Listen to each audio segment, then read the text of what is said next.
श्री राम जय राम जय जय राम, श्री राम जय राम जय जय राम, श्री राम जय राम जय जय राम, श्री राम जय राम जय जय राम। आज बरगदाई अमावस है। बरगद को साक्षी मानकर समस्त जितनी भी सौभाग्यवती स्त्रियां हैं वो अपने सौभाग्य के लिए, अपने सौभाग्य के लिए पूजन पाठ कर रही हैं।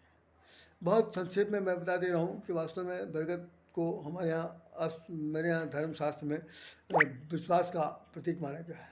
रामचरितमानस में लिखा हुआ कि बट विश्वास, विश्वास के रूप में बट वृक्ष की कल्पना की गई है। और जितना बड़ा विश्वास होगा, जितनी अटूट आस्था होगी, जितना अटूट प्रेम होगा, जितनी अटूट बंधन की अनुकंपा भगवान की कृपा से प्राप्त हो रही होगी, उतना ही आपका जीवन सफल हो पाएगा। बाकी व्रत रत करने से कभी किसी का कोई अंश भी जीवन का नहीं बढ़ सकता। सावित्री और सत्यवान का जो कथा सुनने को मिलती है, सत्यवान और सावित्री कथा में अगर आप सुने तो उसके जिस वक्त अकाल मृत्यु हो गई है, अकाल मृत्यु के बाद मृत्यु से यमराज से वो निवेदन करती है कि भाई हमें मुझे वरदान दे दीजिए। और उन्होंने भी वरदान देने के मामले में जहाँ पर चूक किया या जानबूझ कर किया, जो भी ज़्यादा वर्णन तो नहीं मैं कहूँगा, इसको बहुत विस्तार में कहने के लिए आवश्यक समय चाहिए। पुत्रवती भव, ये बात उन्होंने किस लिए कही? यमराज है, गीता में लिखा हुआ है कि यमराज जो है ये जो पितरों के जो राजा हैं उनको अरियम्मा कहते हैं। और भगवान ने स्वयं अपने को कहा कि मैं स्वयं यमराज हूँ।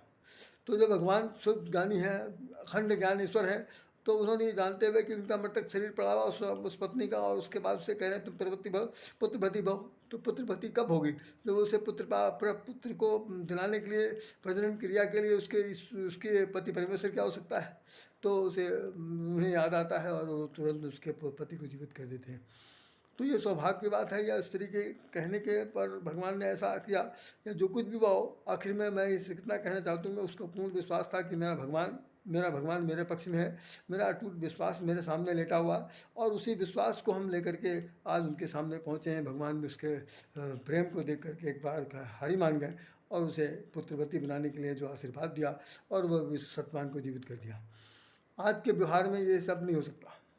आज के व्यवहार में कोई पत्नी किसी प्रकार से कितना भी पूजा पाठ सब कुछ कर लेवे, लेकिन वो ये नहीं कह सकती है मैं यमराज को जीत लूँगी, यमराज को प्रसन्न कर लूँगी, यमराज से अपने मनवांछित फल प्राप्त कर लूँगी।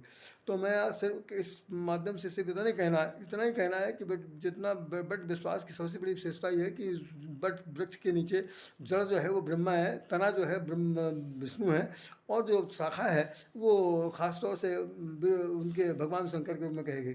तो ब्रह्मा विष्णु तीनों उसमें निवास करते हैं। यहाँ तक कि आपने देखा होगा रामचरितमानस में लिखा हुआ कि जिस वक्त सती परीक्षा लेने जाती हैं भगवान राम की, तो बटतर छाही, बट वृक्ष के नीचे भगवान शंकर बैठ जाते हैं।